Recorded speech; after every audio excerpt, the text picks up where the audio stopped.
Assalamualaikum warahmatullahi wabarakatuh. Perkenalkan, nama saya Alifa Cintia Maisa dengan NIM 1212020020. Baik, di sini saya akan menjelaskan mengenai peranan motivasi kerja dalam lembaga pendidikan Islam.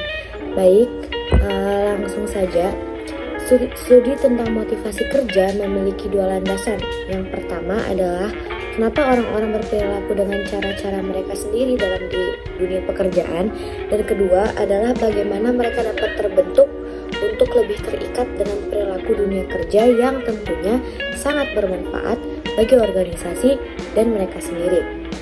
Lalu, untuk fungsi dari motivasi itu hendaknya benar-benar dapat diusahakan agar terjadi keseimbangan atau sinkronisasi antara tujuan organisasi dengan tujuan pribadi dari anggotanya. Adapun motivasi kerja merupakan kecenderungan bertindak yang disebabkan oleh faktor pekerjaan itu sendiri. Motivasi kerja dalam bahasan ini adalah kecenderungan bekerja yang merupakan motivasi akademik. Lalu kita lanjut ke pembahasan dari pengertian motivasi itu sendiri.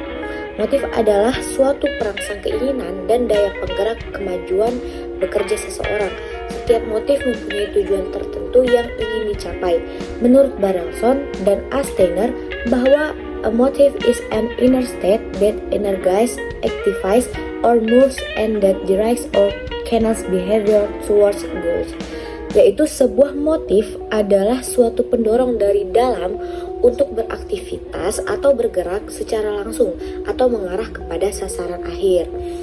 Lalu motivasi berasal dari kata-kata yang berarti dorongan atau dalam bahasa Inggris disebut motivation. Motivasi dapat didefinisikan sebagai suatu usaha menimbulkan dorongan atau motif pada kelompok atau individu agar bertindak. Motivasi ini hanya diberikan kepada manusia, khususnya kepada para bawahan atau pengikut. Pendapat yang lain mengatakan bahwa motivasi ialah kehendak atau dorongan untuk melakukan sesuatu dalam rangka memenuhi kebutuhan yang dirasakan.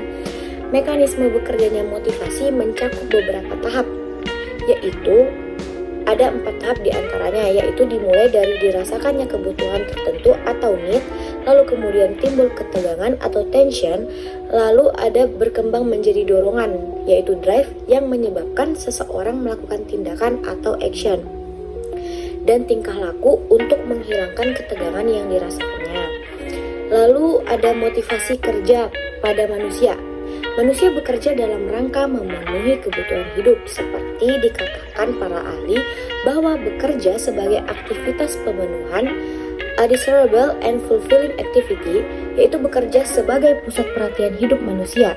Ajaran Islam tidak mengenal kelas di dalam masyarakat yang membagi manusia menurut tingkat kebangsawaan atau kelas yang dibentuk oleh manusia, atau dibuat untuk menimbulkan tidak adanya persamaan di antara manusia. Karena itu Islam tidak mengenal kelas bangsawan di satu pihak dan kelas kaula di lain pihak seperti dalam masyarakat feodalistis. Islam hanya mengenal pembagian pekerjaan menurut kemampuan listik, kemampuan ilmu, dan teknologi yang dipunyai oleh masing-masing. Lalu, peranan motivasi dalam lembaga pendidikan Islam sendiri adalah dalam ajaran Islam, pendidikan Islam berarti tanggung jawab dalam pengembangan individu dan masyarakat, merupakan kewajiban yang sangat mendasar bagi setiap individu muslim. Arah pendidikan Islam ditujukan kepada tercapainya keseimbangan pribadi yang utuh, melakukan berbagai latihan yang menyangkut kejiwaan, intelektual, perasaan, dan indera. Pendidikan Islam memiliki posisi yang sangat strategis secara horizontal. Dia adalah bagian dari pendidikan secara umum di Indonesia, sedangkan secara vertikal, pendidikan Islam adalah bagian dari ajaran Islam. Agar tujuan dan fungsi pendidikan nasional terwujud sebagaimana yang diharapkan, sebuah lembaga pendidikan Islam perlu adanya tenaga kependidikan yang profesional, sehingga tujuan dan fungsi pendidikan Islam dapat tercapai.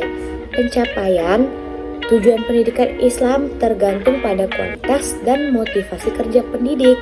Dalam hal ini, karena guru berinteraksi langsung dengan para siswanya, Maka dilakukanlah pengujian dan dari hasil uji statistik terdapat 6 faktor yang mempengaruhi aktivitas motivasi kerja karyawan itu sendiri dengan urutan yang pertama ada faktor keamanan, lalu faktor hubungan sosial, faktor pekerjaan, faktor kemajuan, faktor bonus, dan faktor penghargaan. Baik, sekian mengenai peranan motivasi kerja dalam lembaga pendidikan Islam yang dapat saya sampaikan. Kurang dan lebihnya saya ucapkan mohon maaf dan terima kasih banyak. Wassalamualaikum warahmatullahi wabarakatuh.